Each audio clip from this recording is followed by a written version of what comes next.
Chapter 4. The Hunt of Smoke and Shadow. Through the sparse woodland and over the crest of the hill, a dark and shapeless form approached Crow Manor. To Morrigan, it looked like a swarm of locusts or a cloud of bats, but it was too low and loud to be either. The sound of hooves became deafening as the dark mass grew closer. Amongst the black were hundreds of specks of fiery red light, getting brighter by the second. The amorphous figure began to take shape. Heads and faces and legs grew out of the swarm, and Morrigan felt her stomach drop. The glowing red lights weren't lights at all. They were eyes. The eyes of men, the eyes of horses, and the eyes of hounds. Not individuals made of flesh, more like a single living shadow. They were darkness, a pure absence of light, and they moved with purpose. They were hunting. Morrigan couldn't breathe. Her chest heaved in and out as she tried to take in enough air to fill her lungs properly. "What are they?" "Not now," said Jupiter. "We have to run." But Morrigan's feet felt stuck to the floor. She couldn't turn away from the window. Jupiter grasped at her shoulders and looked straight into her eyes. "No fear, remember?" he said, giving her a little shake. "Save it for later." Jupiter led Morrigan away into the hall. She paused at the door. "Wait, what about them?" she said, looking back towards the crows. They were still gathered around the curtain on the floor, oblivious to the sound and sight of 100 ghostly hunters barrelling toward the house. "We can't just leave." "They'll be fine. The hunt can't touch them, I promise. Come on." "But—" Jupiter pulled her onward. "It's you they're hunting, Morrigan. You want to help your family? You need to get yourself far, far away from this house." "Then why are we going upstairs?" Jupiter didn't answer. When they reached the 3rd floor, he ran to the nearest window and flung it wide open, sticking his head out.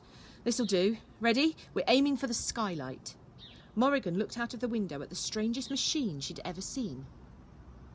As State Chancellor, her father had been fetched from Crow Manor in all sorts of vehicles over the years. Corvus still favoured his old-fashioned horse-drawn carriage for daily use, but sometimes the Wintersea party would send expensive dark-windowed coaches with rumbling mechanical engines, and once even a small piloted airship that needed a special permit to land on the roof. Neighbours had gathered to gawk at it and take pictures. But Corvus had never, to her knowledge, travelled in a gleaming brass pod, standing 2 stories high on 8 spindly legs like an enormous metallic spider. "What would the neighbours think of this?" wondered Morrigan, her eyes like saucers. "I didn't park close enough," said Jupiter. "We'll have to push off a bit when we jump." Jump? Surely he didn't expect her to jump out of a 3rd-story window. Jupiter climbed onto the sill and levered his body so that he was mostly out of the window, and then held out a hand to Morrigan. "On the count of 3, okay?" "No," she shook her head, backing away from the window. "Not okay. The opposite of okay." "Morrigan, I admire your instinct for self-preservation, I really do. But I think if you look over your shoulder, your instinct might tell you to jump out of the window." Morrigan looked. Perilously close to the top of the staircase was a wolf-like hound with glowing red eyes, his teeth bared in a low snarl.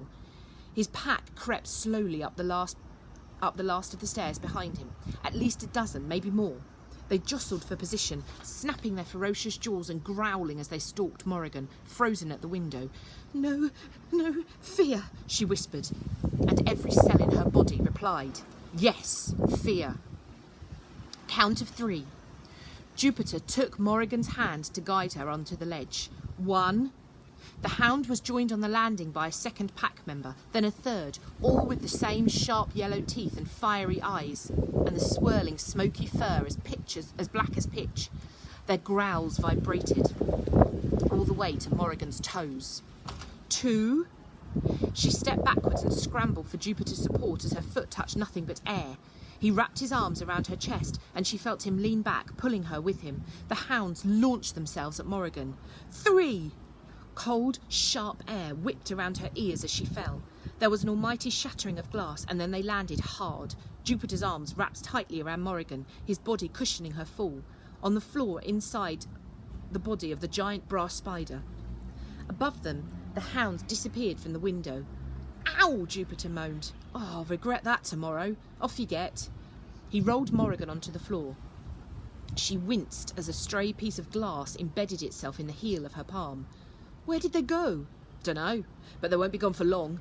Hold on to something," said Jupiter. He ran to a control deck at the front of the vehicle and began pulling levers. The engine roared into life, and the spider lurched forward, pitching Morrigan face first into a wall. She felt nausea rising in her stomach. The first bit's always bumpy, and the last bit, but don't worry, the middle bit's as smooth as silk. Sometimes. Or it depends, really. Morrigan stumbled into the cramped cockpit and held on to the back of an old leather chair where Jupiter sat at the controls. She picked the piece of glass out of her hand and threw it away, wiping the blood on her dress. Where were they? What were they? The hunt of smoke and shadow. Jupiter looked darkly over his shoulder as the spider lumbered away from the house.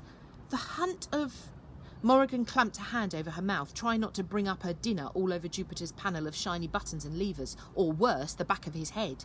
She felt like she was in a small boat on a choppy sea. What do they want with me? But Jupiter was distracted, trying to steer and change gears and stay upright at the same time.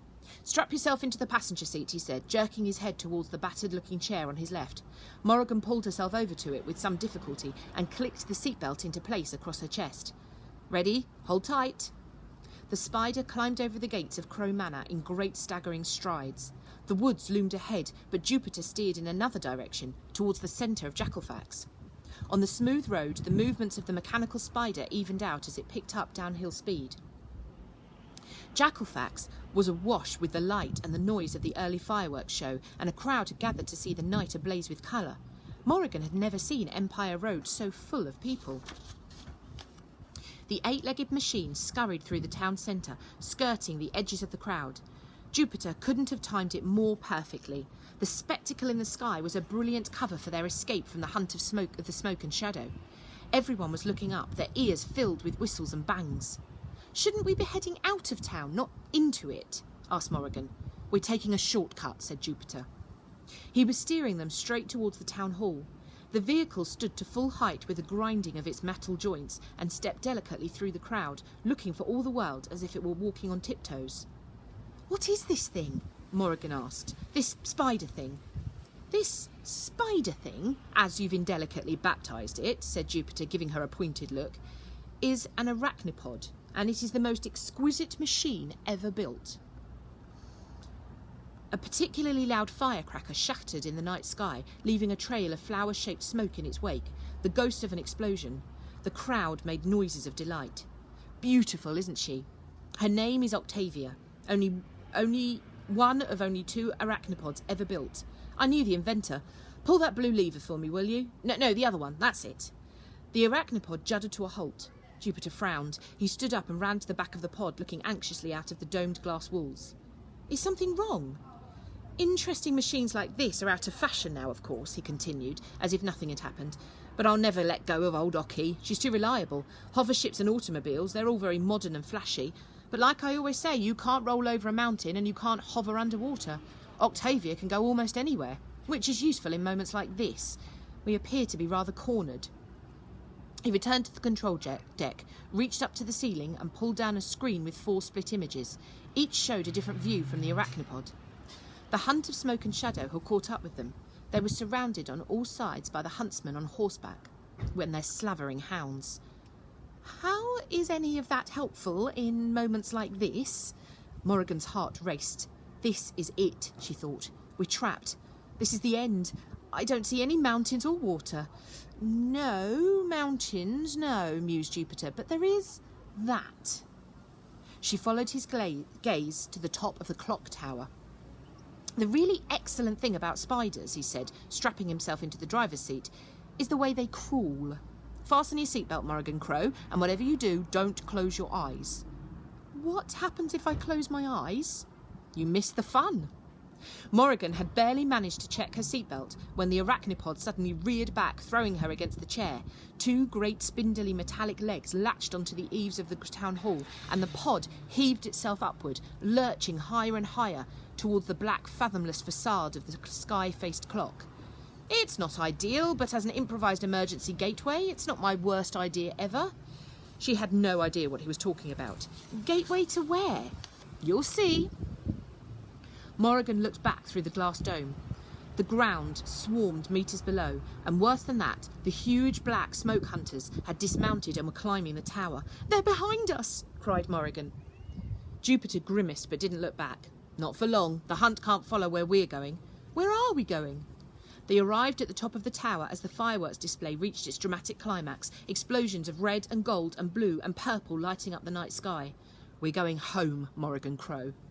The arachnopod put one spindly leg right through the clock. The glass didn't break, it didn't even crack. Another leg went through, gently rippling the clock face like a pebble on the surface of a deep black lake. Morrigan stared open-mouthed. One more impossible thing in a night of impossible things. She turned back. The huntsmen were so close their breath could have fogged up Octavia's glass dome. They reached out their skeletal arms as if to grab Morrigan through the back window and pull her downwards to her death. She wanted to squeeze her eyes shut, but she couldn't look away. With one final heave, the arachnopod pitched forward and tumbled through the clock face, spinning over and over, throwing Morrigan into the unknown. The sound of exploding fireworks disappeared. The world had gone silent.